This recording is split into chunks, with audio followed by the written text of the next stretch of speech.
ดิอากาศดีแดดออกเนาะแล้วก็เดิมรถติด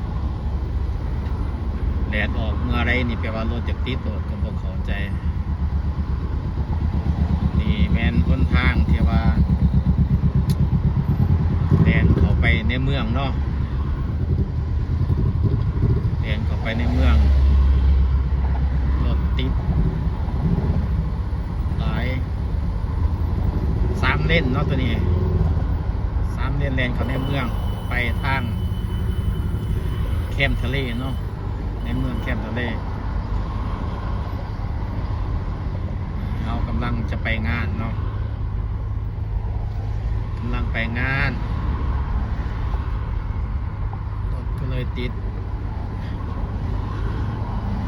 โบสูติดแบบนี้จะเถื่อนะตัวนี้จะเป็นยังเมนซีเมนต์เขาแปลงทางแปลงยังม้อนี่เขาเอาอันนี้นี่มาใส่ต้องมีแนวอะไรแนวหนึ่งเขาแปลงแนวอะไรแนวหนึ่งอันนี้นะเขาให้แลนแต่2 เลนอันนี้นะอากาศดีเนาะอาจจะได้เห็นวิวในเมืองเนาะหมู่นี้เนาะแนมไปนี่เป็นวิวในเมืองแอบคักเลยแจ้งดีหมู่นี้เลยสวยโอกาสถ่ายคลิปเนาะมาเปิดคลิปช่วงไปงานเลยหมู่นี้ว่าเป็นจังไง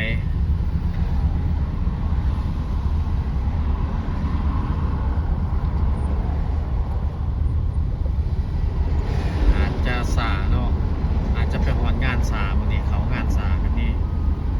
โดนจากความสีสาโดนบันไดก็ต้องคิดว่ากาจะสาแต่เพราะว่าตามธรรมดาเวลานี่เขาออกไปเวียกเนาะมันกาพอดีไปหอนก็ที่อายุ5 นาทีอย่างสั้นนะวันนี้มันก็สิเกินดิ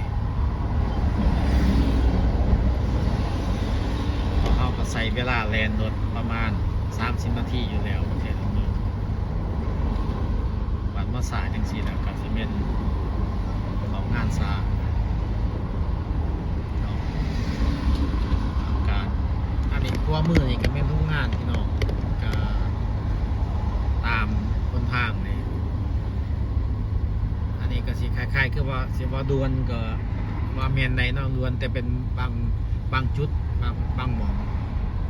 แต่ว่าบางหม่องมันก็ไปกับไปลงเส้นเมืองบอลงเส้นฮันเซนีกับแดนซ่ามันบ่คือเส้นทางด่วนเส้นทางใหญ่แบบแลนอยู่6 เลนด้วยแบบสบายฝึกใส่มือก็คือเป็นรถแลนออกจากในเมืองเนาะออกจากมาติดทั้งเหนือแลนลงทั้งใต้เฮานี่สิแลนทั้งไปขึ้นทั้งเหนือเขาก็ออกจากสะพานลงมาแล้วมาเขาเล่นเขาทางตัวนี้เขาเล่นข้ามสะพานมาข้ามทะเลมาเนาะ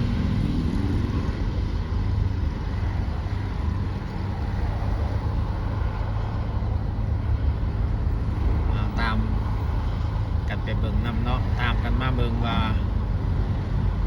มันสิเป็นจังไดแบบวัดในเมืองนี่ก็สิเป็นจังไดเนาะ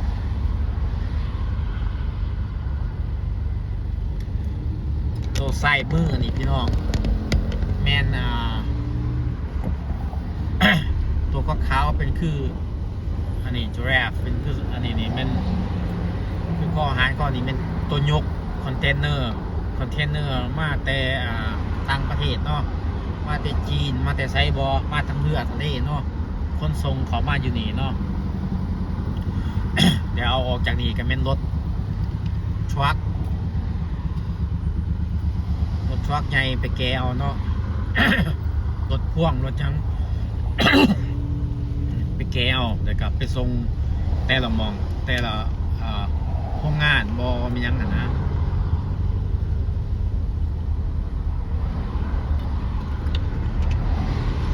แกเข้าไปห้องงานบางทีก็แกเข้าไปมอง ขนส่งแต่ก็มันแย่ว่าไปสิส่งไปไซส่งไปหายไผต่อ30ไปฮอดเจ้าของผู้รับเนาะก็ค่าลายมืออยู่3เครื่อง10ไปฮอดเพราะว่ามันต้องไปแจกไปแยกยังอีกเด้นะอันนี้เป็นขวามือนี่เป็นทางรถไฟเนาะตู้รถไฟได้พี่น้องเคยเห็นนี่แหละตู้รถไฟนี่มันไล่ล่างมันนี่บอกให้เว้าเลยคือสิบุ่นนี่บ่อยากนับเนาะตัวนี้แม่นว่าตัวมันว่างลงอันนี้เป็นรถเขาเห็นยังนี่ตัวนี้เนี่ยตัวว่างลงเนาะนี่เนาะอันนี้ก็มาทางรถไฟตัวนี้เนี่ยตัวขวามือตัวเห็นอยู่นี่แม่นมาทางรถไฟเด้อพี่น้องเด้อนี่เห็นบ่รถมันยกลงอยู่นี่เนี่ยเห็นมาทางรถไฟตัวนี้เนี่ยก็จักว่านี่ก็แปลงยังเนาะพี่น้องเนาะเบิ่งเนาะเอาบ่จักเนี่ยเป็นยังเนี่ยเป็นยังโอ้ยเขาแปลงทางเนาะพี่น้องเนาะเขาแปลงช่วงเวลานี้ยามนี้จ่อยโอ้ยเอาแนวบอกเลย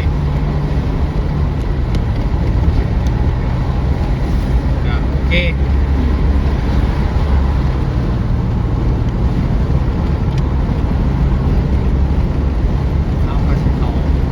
เล่นขัวนี่เนาะพี่น้องเนาะเขาจะออก exit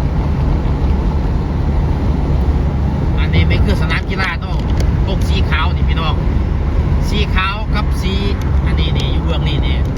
ของเบสบอลกับอันสนามฟุตบอลเนาะนี่เนาะสนามกีฬาใหญ่เนาะเข้าสีเข้าในเมืองมาเนี่ย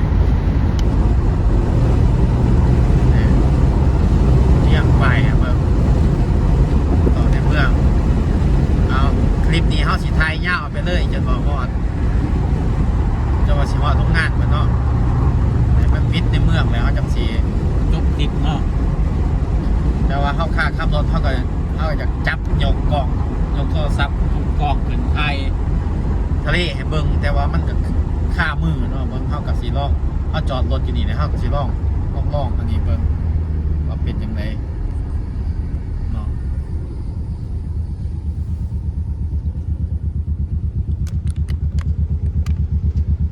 ในเมืองพี่น้องแก้มทะเลใส่มือนี่มันทะเลนี่เบื้องนี่มันทะเลนี่เอาเงี่ยงมาเบื้องนี่แต่ไปนี่มันสิมีอันมองขี้เหือกระปันเนาะนี่มองกล้องมันนี่แหละแต่มันขาดต้นไม้มันแนมบ่เห็นเหือเนี่ยนะนี่เขาสิโอเคเขาสิจับเบื้องแล้วนี่คือทะเลพี่น้องทางทะเลเขาสิไปแล้วบ่เนี่ย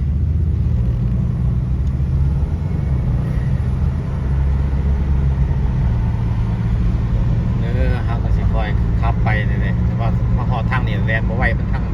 เป็นในเมืองเป็นอย่างไรเนาะตึกนี่ก็ตึกสมบัติตึกใหม่หั่นเด้ตึกก็เฮ็ดขึ้นได้หลายพี่น้อง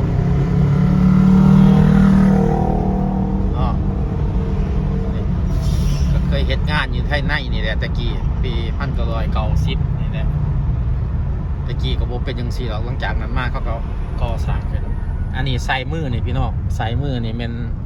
อันนั้นคือเขาบอกให้ฟังเนี่ยเด็นี่เป็นเขากระปั้นเด้อนี่เด้อพี่น้องเด้อขี่เหือกขี่กระปั้นนี่เขาไปขี่กระปั้นเนี่ยเอารถเขาคนเขาไปขี่รถถีบรถจักรรถยังเขาไปเบิดนี่ก็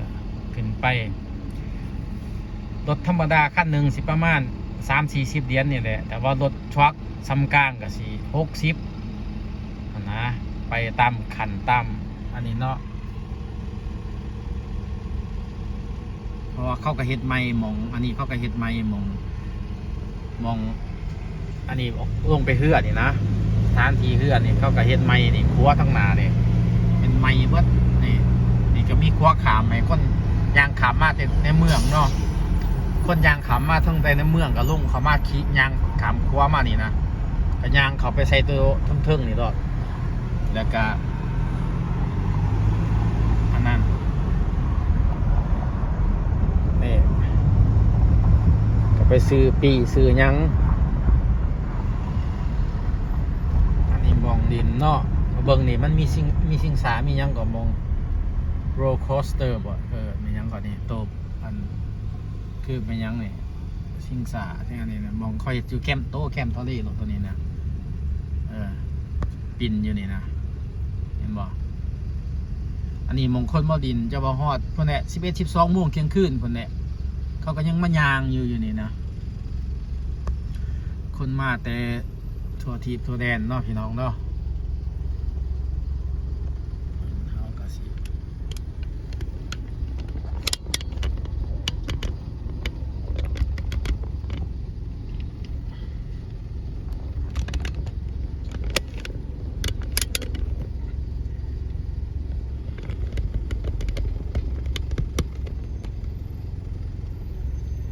โอเค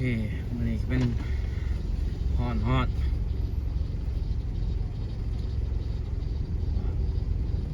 คนมาดิน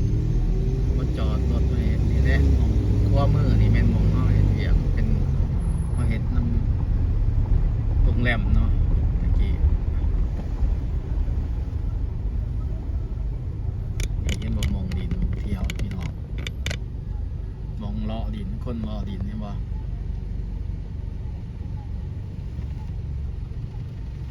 คนเขาเลาะเขายังเนี่ยครับอันนี้นี่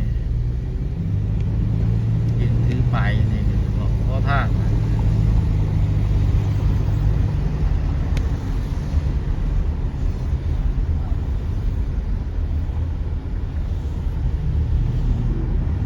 สภาพการเนี่ยเขาเห็นแล้วมองนี่เขาก็ยังเห็นพัฒนาเดียวสมบูรณ์แต่บอกตัวทั้งนาเนี่ยเขาก็เห็นพี่น้องนี่ตัวเป็นสะพานมากนี่เขาก็เฮ็ดแต่ว่ากะขามในล่ะทำมาทั้งลุมนี่พ่อแลนในนะรถคนที่ยางขามมาเนี่ยคนยางขามมาเนี่ยคนมาดินมาเที่ยวนี่ยางขามมาแค่ลายเนี่ยพี่น้อง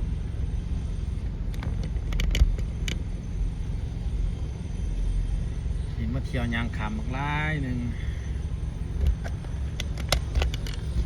นี่อันโตอันนี้เนี่ยคนมายางมาดินเนาะพี่น้องเนาะแบบนี้แหละเนี่ยนะคนมายางดินว่าขี่นี่แหละอันนี้หันเมน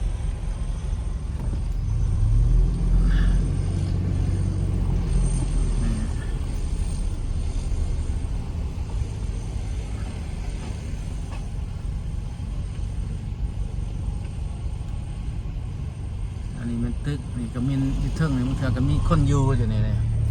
เขาเซาอยู่แพงแถวนี้นะ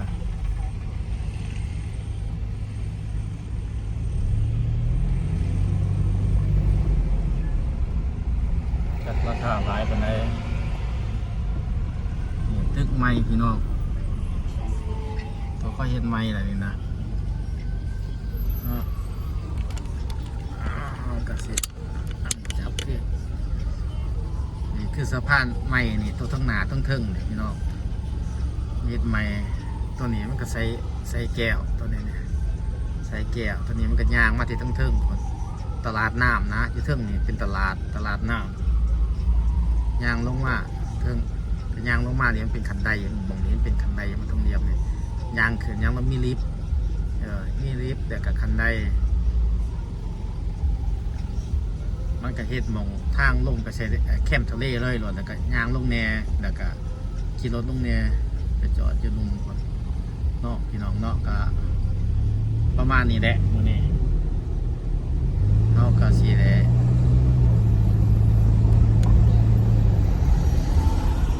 วิทย์ตัวนี้แล้ว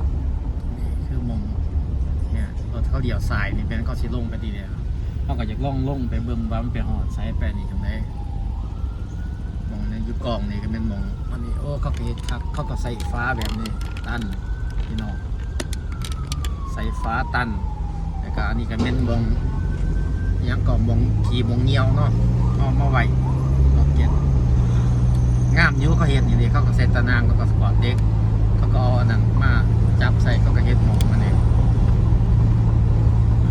ก็แต่มันก็ได้วิวเห็นบ่นี่เพิ่มนี่ได้วิวอันนี้ก็คือวิวพี่น้องอันนี้คือวิวนี่แหละจักซี่แหละวิวพี่น้องนี่เฮือกับปันใหญ่เขามานี่เฮือมาเต็มทะเลนี่แบบนี้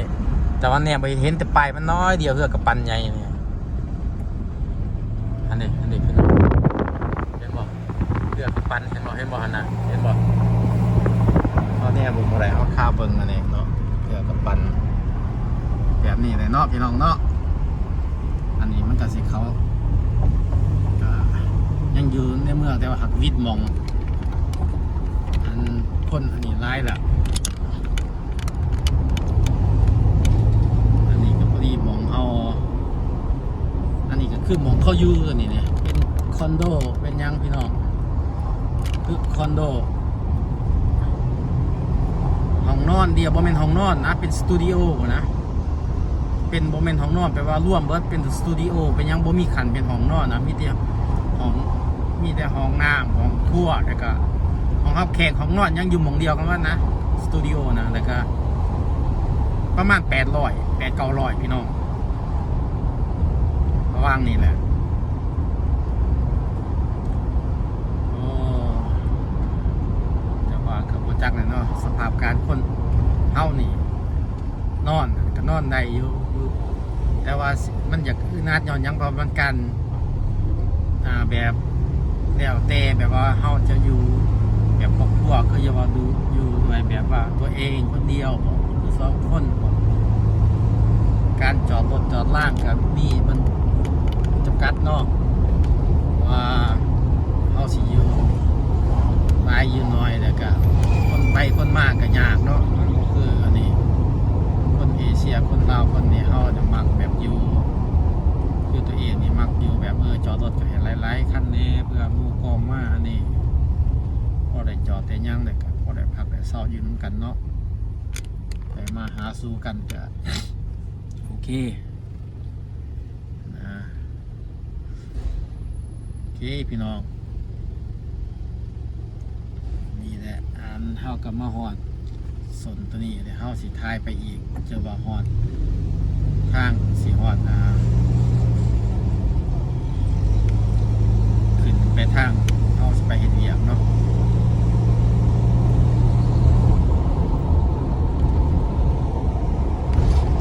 อากาศดีหลายมื้อนี้ดีหลายดีแบบฮ้อนออกมาได้เป็นฮ้อนนะเมื่อวานนี้ก็ฮ้อนอยู่แต่ว่ามันหนักคืนนี้มื้อนี้นี่อากาศคักนี่เบิ่งกับบ่จักแต่ว่าอากาศโอ้ยเย็นเด่นเนาะอากาศฮ้อน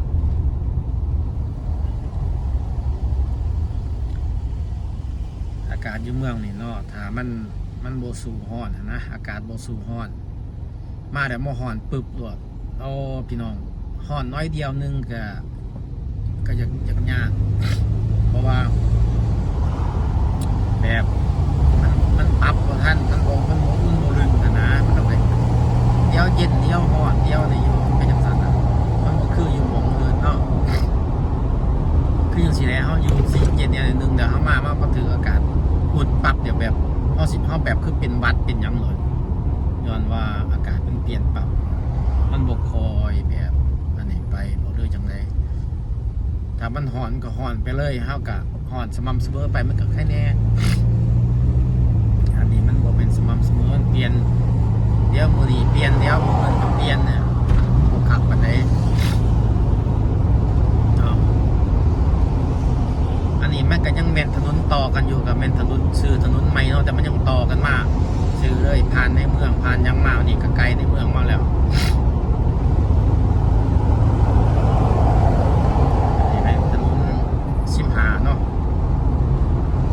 เวสเทิร์น15มันเป็นจังหวัดก็เอลเลียดเอเมนุยเวส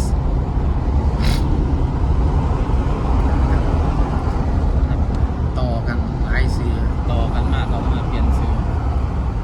อันนี้ก็ยังอยู่ตามเรียบ เก่า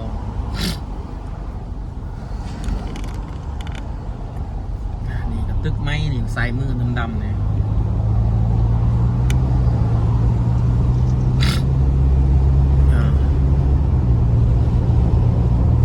เดี๋ยวเขาสิไปบัดขึ้นครัวขึ้นยังเพิ่นเนาะ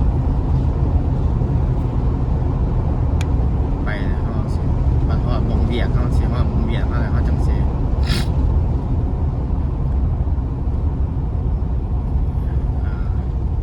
ปิดคลิปเนาะเขาก็อยากเอามือจับไทยอีกแต่มันก็อยากยากๆแน่นอนพี่น้องมันต้องขับรถบสะดวกปานใดคือสิโอเคเลยก็เป็นเวลาหลายมือหลายทิศนี่เนาะเฮาบ่ได้ลงคลิปนี่นะแต่ว่ามื้อนี้ก็ถือว่าเป็นอากาศดีก็ได้เหมาะสมเวลาเฮาก็เลยถ่ายคลิปมาให้ทุกคนเบิ่งเนาะอันนี้ก็คือแบบเฮาไปงานเนาะไปเฮ็ดเวียกแล้วก็สิเดียวครัวหมู่นี้ไฟเขียวเนี่ยมันก็สิขึ้นครัวทางหน้านี่ก็เรียกขึ้นครัวนี่เดี๋ยวลงมาจังซี่แล้วก็มาแยกอีกถ้าไปเล่นทรายนี่ก็ลงเป็นไปหาหมองคูเพื่อจอดเรือยังเรือมาที่อลาสกาเนาะครับไปทางนี้ครับก็ออกไปทางนี้ไปโน่นไปมาเกาะไอแลนด์เนาะเป็นเกาะต่อกันน้อยนึงนี่เฮาก็แลนสะพานลอยเนาะแลนสะพานลอยอันนี้ก็เป็นเรือกับปั้นให้พ่อพี่น้องเรือกับปั้นใหญ่ก็มาจอดอยู่นี่เนาะมีเรือน้อยแล้วก็กับปั้นเห็นบ่พี่น้องกับปั้นน้ำใหญ่เห็นบ่พี่น้องอันนี้คือทางเขาสิไปเนาะเขาขึ้นลอยตรงนี้แต่ว่าเขาจะใช้กับปั้นให้พี่น้องเบิ่งเนาะเห็นบ่กับปั้นใหญ่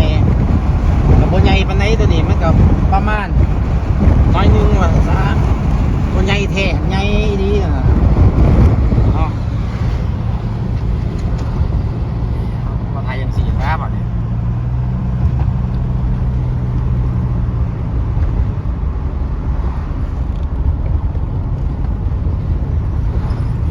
นี่มีได้เลื่อนกับขับพี่น้องเลื่อนงาม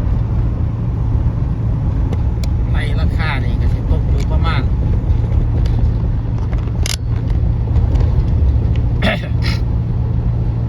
ห่วยล้านป้ายคนนี้เกือบเขา2คนนี้บางหลังนี่ก็เขา2 ล้านเนี่ยท่านี่ล้านป้ายเลยเพราะมันในวิวเลยยังเนี่ยเพราะราคาด้วยนี่เลื่อนขึ้นแพงไรตะกี้ก็หมายว่าราคา500,000นี่ตกมาเป็นราคาล้านเลยนี่ตกครึ่งแล้ว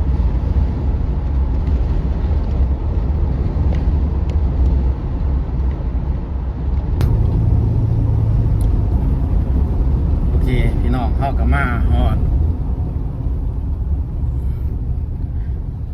ไก่มองเขาว่ามันเพื่อนอยู่แถวนี้มันแพงเนาะแพงเพราะว่ามันคุมมันแต่ก็สถานที่มันคุมมันอยู่แถวนี้เอเรียมันเป็นแบบมาเขาบอกทะเลอ้อมดิทะเลอ้อมมันเป็นขึ้นดอนนะดอนน้อยดอนต่อกับไปกับเมืองเลยนะดินต่อเมืองให้กับน้อยเดียวนึงกับซัมบดอนเนี่ยพอดีเห็นขัวขามมั่งเป็นดอนออกมากอยู่ได้สวยโอกาสให้พี่น้องเบิ่งเป็นจังได๋แดดออกมื้อนี้ไปกับตัดหญ้าตัดยุงเนาะล้างรถบ่ล้างเฮือนหลายสิ่งหลายอย่าง